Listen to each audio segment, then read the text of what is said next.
Wasamaitu halan ngarani sapa ingsun ing hadis sutur wa hadis sutur sing dhuwur mau.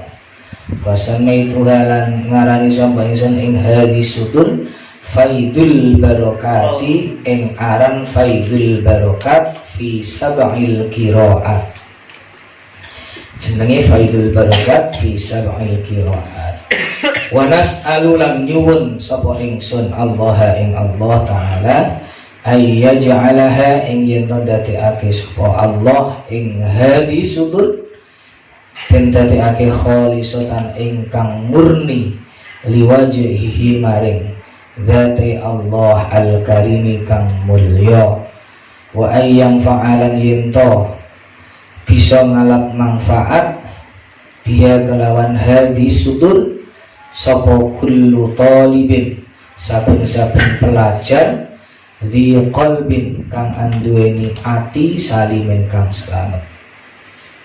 Wa ma taufiqi lan ora ana utawi pitulung ingsun iku illa billahi angin kelawan pitulung Allah. Alaihi mung ing atase Allah tawakkaltu pasrah sapa ingsun. Wa ilaihi lan mung maring Allah unibu bakal bali sapa ingsun. Itu muqaddimatul mu'allif yang isinya kurang lebih adalah beliau menyampaikan catatan-catatan yang ada dalam lembaran-lembaran Faidul Barokat ini tidak lain adalah catatan-catatan hasil talaki beliau di hadapan Mbah Muhammad Munawwir. Beliau mencatat ini tujuannya adalah untuk mengikat ilmu-ilmu yang beliau dapatkan ketika talaki. Jenenge menungso lalainan. Ini kan tidak dicatat, saiki di ulangnya, di setorne, di ajekne, saya lali.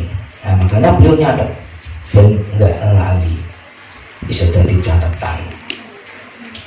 Nah, catatan-catatan yang ada di sini nanti adalah catatan-catatan yang memuat keterangan-keterangan yang dibutuhkan dalam mengkaji qiraah sab'ah.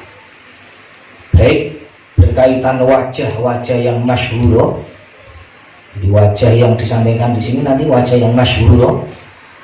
Yang kedua adalah cara untuk mempraktekkan wajah-wajah tersebut dan cara membaca wajah-wajah tersebut fitar TV dalam rangka mengurut-urutkan dan menjaga wakaf di setiap akhir ayat. Karena wajah-wajah tersebut tidak lain adalah wajah-wajah yang diriwayatkan dari Kanjeng Nabi. Nah, kemudian model bahasa yang beliau sampaikan dalam Faidul Barokat ini adalah tujuannya untuk mempermudah bagi para pemula-pemula dan menjaga keringkasan. Jadi banyak kitab-kitab yang menjelaskan tentang qiraah sab'ah atau qiraah asyarah, tapi bahasa yang disampaikan berbeda-beda. Nah, beliau menggunakan bahasa penyampaian yang seperti dalam Faidul Barokat ini tidak lain adalah untuk mempermudah dan memperingkas dan ringkas. Untuk yang ikhwani itu adalah promosi beliau dan kita semangat untuk mengkaji ilmu qiraah sab'ah karena kandungannya, keutamaannya luar biasa. Walaupun mayoritas orang-orang di zaman sekarang terutama di daerah Jawa jarang yang mau mengkajinya.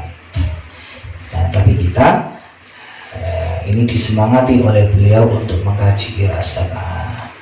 Nah, halaman berikutnya ini sama seperti yang dalam rangkuman saya, artinya itu yang diprioritaskan adalah mengenal dan menghafalkan betul-betul nama-nama imam 7 daerahnya al-qurra'us sab'ah biladuhum, negaranya atau daerahnya, kemudian ruwatuhum, rawi-rawinya.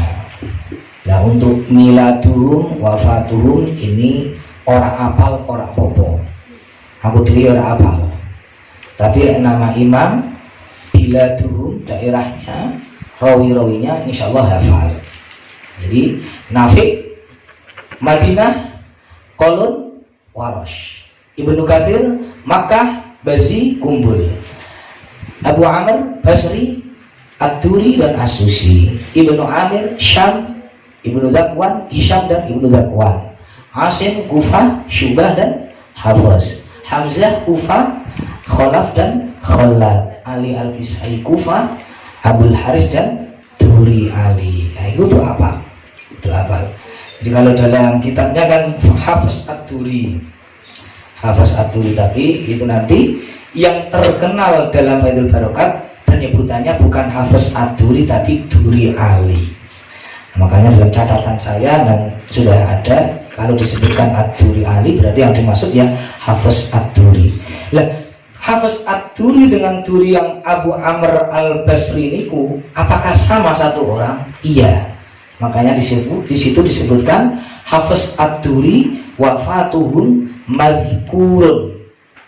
Nah, bahasanya madhkurun maksudnya sudah dijelaskan di dalam keterangan At-Turi yang Abu Amr Al-Basri. Jadi satu orang ngaji atau memperkenalkan bacaannya dua imamnya. Ngaji nenggone Abu Amr, yang ngaji nenggone Ali Al-Kisai, kemudian meriwayatkan bacaan yang dia peroleh dari Abu Amr dan meriwayatkan bacaan yang dia peroleh dari Ali Al-Kisai. Nah, itu At-Turi. Nah, makanya itu satu orang tapi dua bacaan yang akan disebarluaskan oleh beliau. Itu sanad-sanad rawi-rawi yang mempopulerkan bacaan imamnya. Ada yang langsung ngaji di hadapan imamnya, ada yang melalui perantara. Kalau jenengan, nah, di sini kan yang ngaji MMG ada yang langsung ke yai, ada yang melalui perantara. Jadi bacaan siapa yang aman sebarkan? Saya menyampaikan bacaan MMG. Nah, tapi ngaji ini boleh sobo. Nah, paling ini ustaz-ustaz batel daripada Romo Yai. Nah, itu namanya antara jenengan mempopulerkan bacaannya yai tapi ada perantaranya. Nah, mungkin gambarannya seperti itu. Nah, makanya di situ ada rawi-rawi yang mempopulerkan bacaan imamnya, tapi ada yang melalui perantara, ada yang langsung ngaji di hadapan imamnya. Yang tabel berikutnya At-Turuqul Mukhtarah an haula'ir ruwah al-arba'ata asyara. Ini tarik-tarik yang dipilih. Jadi ada imam, di bawahnya imam, ini namanya rawi. Rawi ini juga punya murid-murid. Nah, murid-murid yang mempopulerkan bacaannya rawi namanya torik. Nah, di situ ada At-Turuqul Mukhtarah. Nah, Abi Nasyid itu mempopulerkan bacaannya rawi Qalun. Al-Azraq mempopulerkan bacaannya rawi Warash. Nah, dan lain sebagainya, termasuk yang Hafiz. Nah, kita ngaji Hafiz itu kan mempopulerkan bacaannya Tariq Abi Muhammad Ubaid ibnu Sobah, bukan yang Amr ibnu Sobah. Jadi yang disampaikan dalam Faidul Barokat nanti Hafiz itu yang melalui Tariq Ubaid ibnu Sobah. Nah, jadi ini Tariq. Jadi Tariq sendiri sudah banyak dan beda-beda bacaannya. Lek ngaji sak Tariq kira-kira waleh awake dhewe. Kalau ngaji sak rawi tok sampai rawinya saja yang jumlahnya ada 14, ini sudah lumayan kesel oleh ini teni. Turun meneh sak Tariq-Tariqe. Tariqnya Hafiz sendiri banyak sekali. Ada Ubaid ibnu Sobah, ada Amr ibnu Sobah, belum nanti ada yang yang melalui Tariq-Tariq yang lain. Jadi seperti yang tabel-tabel dalam buku Tajwid Jazariyah atau standar tajwid kan ada. Yang majaisnya satu alif nanti melalui Dar'an atau siapa itu kan ada. Nah, istilah alibin sebenarnya yang ngono kae. Artinya Tariq-Tariq pun juga banyak. Nah, dan masing-masing Tariq juga punya ciri khas bacaan yang berbeda-beda. Di antaranya Ubaid ibnu Sobah dengan Amr ibnu Sobah yang kita ketahui punya ciri khas yang berbeda. Yang paling mencolok adalah majaisnya, ada yang satu alif dan ada yang 2 atau 2,5 alif. Itu perbedaan di Tariq, tidak di rawi. podo-podo hafaznya tapi toriknya yang berbeda. Al-farqu bainal qiraat war riwayat wat turuq. Ini juga kita sampaikan secara lawaran saja. Jadi inna kulla khilafin nusiba li imamin minas sab'ah mimma ajma'a alaihi ar-ruwah anhu fahuwa qira'ah wa ma nusiba lil akhir anil iman walau biwasitah fahuwa riwayah wa ma nusiba lil akhir anil rawi wa insafula fahuwa tariqun fatakunu mathalan isbatul basmalah baina suratain qira'atu bani katsir wa riwayatu qalun an-nafi wa tariqul azraq an-warash. Jadi ini adalah hanya sekedar menyampaikan istilah. Jadi nanti ada istilah qiraah, ada istilah riwayah, ada istilah tariqah. Qiraah berarti itu adalah yang dinisbatkan pada imam 7. Ini qiraahnya siapa? Oh, qiraahnya Imam Nafi, qiraahnya Imam Ibnu Katsir, qiraahnya Abu Amr, qiraahnya Ibnu Amir, qiraahnya Asim, qiraahnya Hamzah, qiraahnya Ali Al-Kisai. Nah, kalau bacaan itu hanya disampaikan atau dinisbatkan pada rawi, maka namanya riwayat. Ini riwayat siapa ini? Bacaan siapa ini? Oh, bacaan riwayat Qalun, bacaan riwayat Warash, bacaan riwayat Al-Bazzi, bacaan riwayat Kumbul, bacaan riwayat Ad-Duri, As-Susi, Hisham Ibnu Dzakwan, riwayat Syu'bah, Hafiz, riwayat Khalaf, riwayat Abdul Haris, riwayat Duri Ali.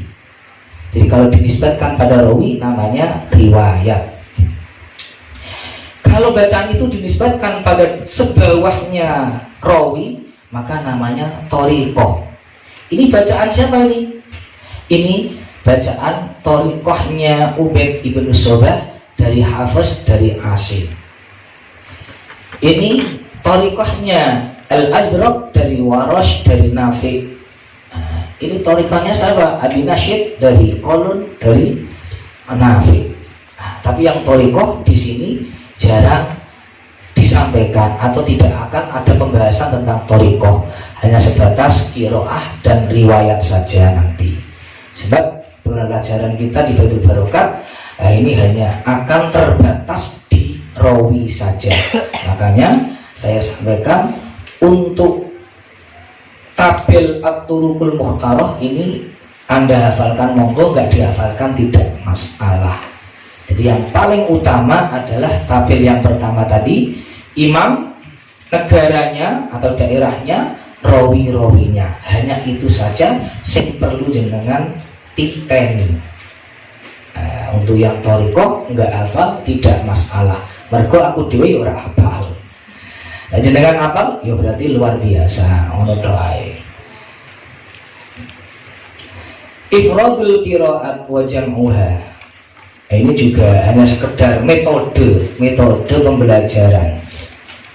Man arada ilmal qiraati an tahqiqin fala budda lahu min hifdzi kitabin kamilin kasyatibiyah yustahdaru bihi ikhtilaful qurra. Sapa sing pengin betul-betul menguasai ilmu qiraah, maka dia harus hafal satu kitab secara sempurna seperti kitab Syatibiyah. Kudu pengen betul-betul menguasai tenanan. Lek enggak koyo aku ngeten iki gak menguasai, pokoknya anggaran wong teko ya dibuka Fathul Barokat. Oh iki ngene. Nah, itu karena memang enggak menguasai, enggak hafal. Kalau Syatibiyah itu memang kaidah-kaidahnya. Jadi kitab Syatibiyah adalah kaidah qiraah sab'ah. Jadi kaidah kode misalnya Maliki yang membaca siapa, pendek siapa, itu buat kaidah. Nah, Syatibiyah adalah nazoman yang isinya kaidah atau kode-kode bacaan-bacaan perubahan wajah dari masing-masing riwayat. Ya, kui apal tenan jenengan yo. Ketika ditanya siapa yang membaca Maliki pendek, langsung dadel kok idai ngerti soalnya. Maliki yang baca pendek adalah ini semua. Nah, awal dhewe enggak apal, Maliki siapa yang baca pendek ya diwaca wae. Maliki wa qara'a bi hadfil alif ghairu asim wa ali. Sing maca pendek pokoknya saliyane asim karo ali al-kisai. Tidak masalah. Jadi aku dhewe ora apal. Syatibi ora apal, tapi insyaallah nek maca pro oh bae iki. Sing maca pendek ya iki. Nah, ngoten. Summa yufridul qiraati allati yuriduha riwayatan wa yajma'uha qira'atan hatta yatamakkana min kulli qira'atin ala haddatiha. Menguasai hafal betul satu kitab panduan mengenai qira'ah sab'ah, nanti kemudian praktekkan secara mufradat. Mufradat itu per riwayat. Kolon dibaca dulu, dihafal betul, difahami betul. Makanya tadi sudah saya sampaikan dalam buku ini untuk memahami ketika yang ketiga itu cara mempraktekkan riwayat masing-masing rawi. Nah ini kudu mengenal atau memahami kaidah-kaidah serta istilah-istilahnya. Nah itu untuk mempraktekkan bacaan riwayat perawi, dan metodenya memang seperti itu. Nanti kita metodenya adalah mengenal satu rawi dulu. Insya Allah saya nggak akan lama-lama. Untuk pengalaman itu biar ngaji ninggone yai yo 1 juz, tapi menurut saya terlalu lama, kesuwen. 1 juz itu kesuwen. Makanya pengalaman sebelumnya yang ngaji sab'ah itu cukup mengenal wajah-wajah atau kaidah masing-masing riwayat. Biasanya saya cukupkan setengah juz. Setengah juz nanti pindah ke perkenalan kaidah dan istilah-istilah rawi berikutnya. Di kolon dulu setengah juz, wis kira-kira wis paham dengan ciri khasnya kolon, nanti akan pindah ke riwayat warosh. Yang boleh rawi kolon sudah kita kenal, ciri khasnya warosh sudah kita pahami, baru waya jema'uha qira'atan. Kita gabung rawi kolon dengan rawi warosh, namanya nanti qira'ah nafi'. Itu qira'ah nafi' gabungan ada dari riwayat kolon dan riwayat warosh. Nama istilahnya nanti di sini yang keempat jamak suro. Jadi mempraktekkan riwayat-riwayat dalam satu imam. Nah itu nanti istilahnya jamak suro. Itu qira'atan. Wa kana as-salafus shalih rahimahumullah taala yaqra'un wa yuqri'unal Qur'an riwayatan. Metode orang-orang terdahulu lek ngaji, baik setoran maupun mengajarkannya, itu adalah metode riwayatan. Kolon dikaji sampai khatam, baru pindah waros sampai khatam. Akhirnya kesel, waleh, berko pengen ngerti riwayat-riwayat yang lain, ngenteni khatam riwayat sebelumnya. Itu ada yang masih menggunakan metode itu. Dulu ada teman yang alumni Sidogiri, dia nggak hafal Quran tapi punya misi untuk mengembangkan Quran dengan sab'ah. Nah itu akhirnya ngaji, duduk ke menjadi Imam Masjid Akbar, Ustadz Dzulhilmi kalau nggak salah. Itu setoran yang mono, hasil setorannya diajarkan di Sidogiri, Omai Jember. Jadi ada pengulang sab'ah ning gone Sidogiri, setoran dhisik, ngaji dhisik ning gone Ustadz Dzulhilmi niku wau, kemudian diajarkan ning Sidogiri. Kuwi teko kolon tok wis kesel. Mergo kudu hatam kolon baru bisa mempelajari riwayat berikutnya. Nah, bahasan Kolon ki mau merasa jenuh, kesel soalnya perjalanan kui mau tebih dari Jember ke Surabaya kemudian ke Pasuruan. Akhirnya cari informasi-informasi di Facebook, cari informasi, kemudian salah satu informasi yang memberi informasi tentang kajian yang cepat adalah salah satu alumni dari MMG. Ya coba ngaji di MMG. Akhirnya dia minta izin ke Pondok Sidogiri, ngajak dua temannya, kemudian posonan ning kene gur mengkaji sab'ah. Sak posonan oleh belajarnya itu ngaji sab'ah mulai ya kolon sampai riwayat sampai habis riwayat 14 niku wau. Sak posonan satu juz genep riwayat 14. Harus lumayan, sudah mengenal semua istilah-istilah, kaidah-kaidah dari riwayat-riwayat yang ada. Sakwulan tok wis paham semua riwayat-riwayat yang ada, tinggal mengembangkan. Makanya nanti saya nggak mau seperti yang itu riwayatan sampai hatam, koyo as-salafus sholih niku wau. Ya api, tapi katanya potongan-potongan awake dhewe nggak telaten, waleh. Makanya nanti hanya setengah juz, padahal wis dikorting karo Mbah Yai sak juz. Aku cek pengen korting meneh setengah juz wis to. Ora usah sak juz, setengah juz tok wae. Tapi agar tenanan telaten, insyaallah ya sudah bisa untuk memahami periwayat. Makanya saya minta untuk pembelajaran mengenal kaidah, mengenal istilah-istilah masing-masing riwayat ini, usahakan aktif. Ketinggalan satu kaidah dari rawi misalnya, soalnya nanti insya Allah satu pertemuan ya satu rawi itu sudah bisa. Itu lah ketinggalan, saya bingung kedandapan. Piye ini rawi iki pahami, itu kesulitan. Makanya untuk awal-awal usahakan aktif. Kalau wis jamak kubro wis oleh telung juz arep ora ngaji lah masalah. Tapi soalnya tinggal pengembangan saja. Satu juz dasar itu yang paling utama. Makanya di sini tuh yang perlu disampaikan ketika mengenal sab'ah juz 1 dan juz 30 tok. Liannya itu sekelaku diri, lek iso mengembangkan. Riwayatan ila ukhra qasdasti'abir riwayat wa tasabbuti minha wa ihsani talaqqiha. Jadi beliau ulama-ulama salaf tidak mempraktekkan gabungan riwayat satu dengan riwayat yang lain untuk meringkas riwayat-riwayat yang ada, tidak seperti itu.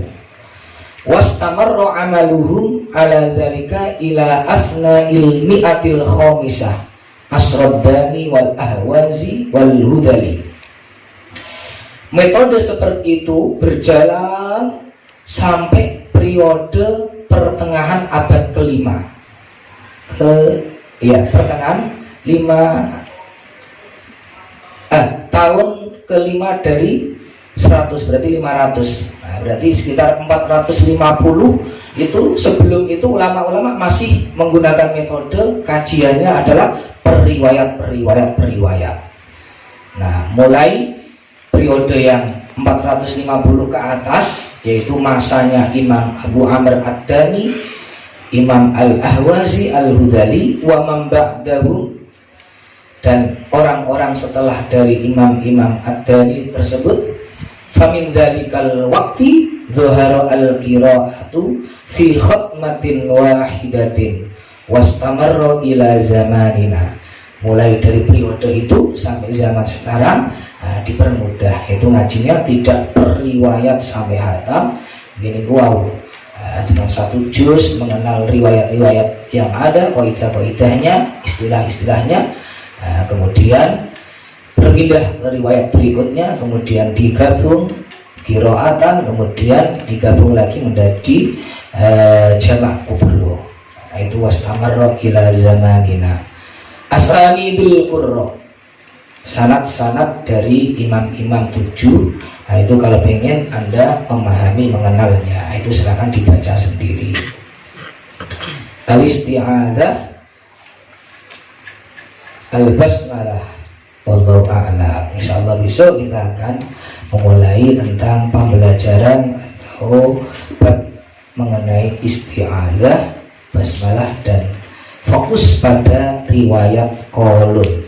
Kenapa kolun? Karena riwayat kolun itu yang ada di dalam tabel paling atas sendiri dan paling depan. Nanti untuk pembelajarannya adalah modelnya ngoten.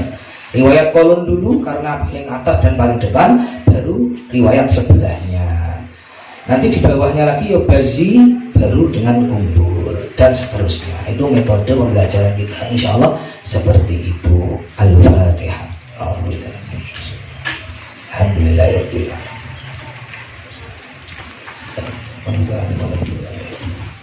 Assalamualaikum warahmatullahi wabarakatuh.